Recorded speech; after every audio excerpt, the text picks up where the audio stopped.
The Hi Everyone JK Auto Review F-104 Starfighter looked like a rocket with wings, and it flew like one too.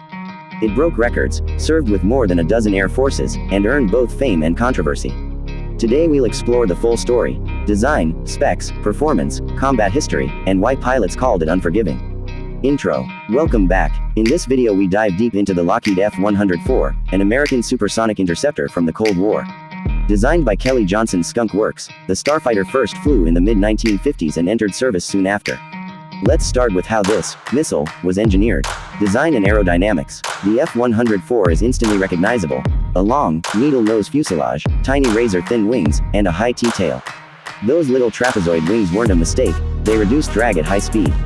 But they brought very high landing and takeoff speeds and left almost no margin for slow-speed errors. The airframe was built around a single powerful turbojet and an advanced intake system with shock cones to manage supersonic airflow. The cockpit sat under a clear bubble canopy for visibility, and many versions carried wingtip fuel tanks to extend range. Overall, it was a pure speed machine. POWERPLANT. Most starfighters use the General Electric J-79 afterburning turbojet.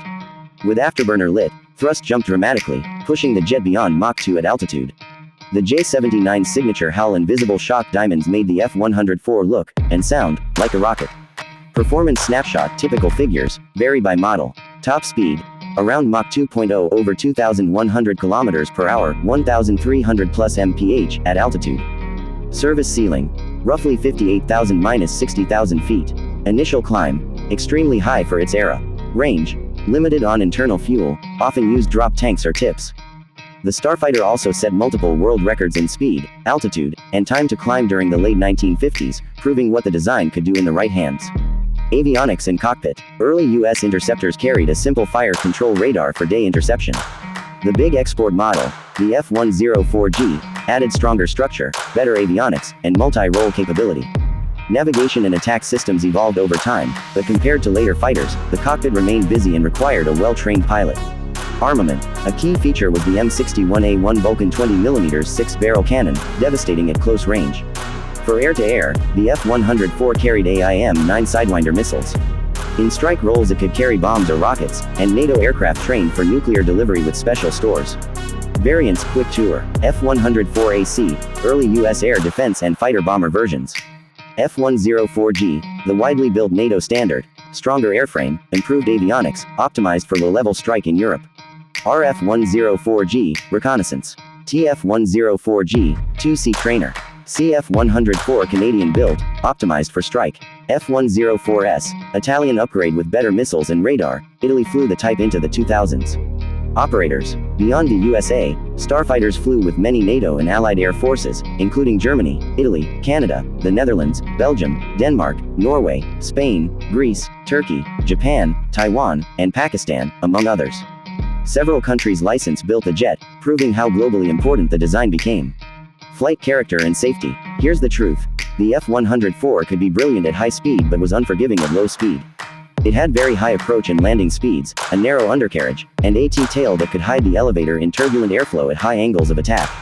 Inexperienced or low-hour pilots transitioning quickly to the type, combined with aggressive low-level missions and weather, led to many accidents, especially in early years in parts of Europe. In Germany the jet gained harsh nicknames like Widowmaker. Over time, training improved, procedures changed, and upgraded equipment reduced the loss rate. Pilots who mastered the aircraft respected its precision and raw performance. Combat and operations. The F-104 saw limited combat. U.S. F-104Cs flew escort and combat air patrol in Vietnam, where they primarily deterred MiG attacks rather than rack up confirmed kills. The type also appeared in regional conflicts involving some export users. Air-to-air results were mixed and are still debated, but as a deterrent and high-speed responder, the Starfighter did its job. Its main day-to-day mission in Europe became low-level strike and reconnaissance, screaming across the continent below the radar, work the F-104G and CF-104 were tailored to do. Legacy. So, what's the verdict? The F-104 was a specialist. Breathtaking speed, minimal drag, and simple, tough construction for its time.